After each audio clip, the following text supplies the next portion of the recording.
Yuunivarsiitii Ambootti kolleejjiin fayyaa piroojektota tajaajila hawaasaaf kennan garaagaraa kanneen akka bishaan dhugaatii, iddoo balfi gogaan itti gatamu, iddoolee hojii dargaggootaaf, mana fincaanii uummataa qarshii miliyoona 11 oliin ji'oota 9 darban keessatti hojjechuun hawaasa fayyadamuu fi dabarsee kenneera. Bu'uuraaleen misoomaa hojjetaman kunneen hawaasaaf faayidaa olaanaa qabaachuu isaanii namoonni yaada kennan dubbataniiru. Midhaan nyaatanii bishaan dhuganii galii ta'anii jiru.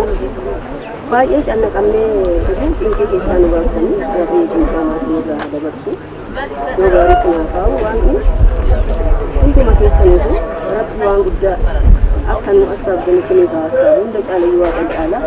Isin qaamni asitti argamtanii deeggartanii gootan guddaa galatooma.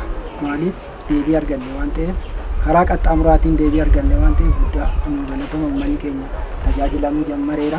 Sabuufillee irraa barata jenneetu yaanna. Hoogganaan kolleejjii fayyaa fi hojii gaggeessaan hospitaala Riifiraara Yuunivarsiitii Amboo Dr. Goonfaa Mootii gama isaaniitiin piroojeektiiwwan tajaajila fayyaa hawaasaaf oolan kunneen dhaabbanni mootummaa tokko ergama hundaa'eef alatti tajaajila hawaasaa kennuun akka isarra jiraatu hubannoo uumuu irratti xiyyeeffatanii kan hojjetaman ta'uu kaasaniiru.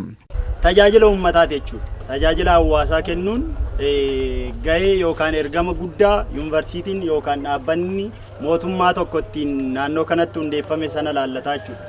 Kanaaf kana laalanii uummata kana bukkee utuu dhaabbatanii abbaa qabeenyaa meeqatu magaala kana keessa jira.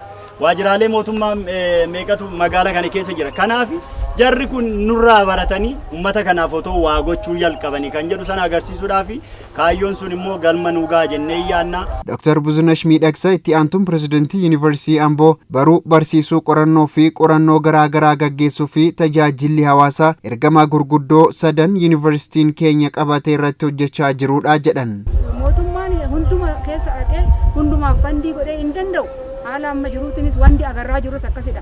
Warroonni gurguddatanis olaallu koominitiin of jajjabeessee koominitiin rakkoo ofii kan argu naannoo kana ufee otoo carraa kanaan arguu baadhee iddoo kanan beekuun keessa dabarree deemuu keenya malee waanuma barbaannu barbaacha olii gadi yoo deemnu malee mana keessa kan jiru abbumatu beeka rakkoo jiru.